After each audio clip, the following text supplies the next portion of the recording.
সংখ্যা এখনও কম, বা যারা আছে যারা লিড করছে তারা কিন্তু আমার মনে হয়, যদিও আমি মিডিয়ার না বা ইন্ডাস্ট্রির না, আমার মনে হয় এই যে নায়িকা বা নায়করা কাজ করছেন তাদের পেছনে যারা কাজ করছেন পুরো ইন্ডাস্ট্রিটা, এদেরকেও ডেভেলপ করা উচিত। মানে আপনি যে একটা নায়ককে বা নায়িকাকে প্রপার একটা জায়গায় যদি বসাতে পারেন, তারপর না আউটপুটটা আসবে। সো আউটপুটের জন্য আমাদের এই পুরো ইন্ডাস্ট্রির সবগুলো কর্নার কিন্তু ডেভেলপ করা উচিত বলে আমার মনে হয়।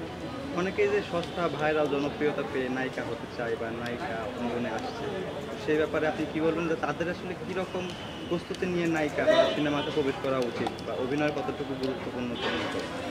দেখেন, এখানে কিন্তু গ্রহণযোগ্যতাটা আমাদের দর্শক যেরকমটা গ্রহণ করেছে স্ক্রিনে কিন্তু ওইভাবেই তারা আসছে। এখন যদি দর্শক মনে করতো যারা ভাইরাল না বা যারা ভাইরাল এদেরকে যদি আমরা গ্রহণ না করতাম অ্যাজ আ দর্শক, আমি যদি এদেরকে না দেখতাম, তাহলে তো আপনারা এদেরকে আনতেন না, তাই না?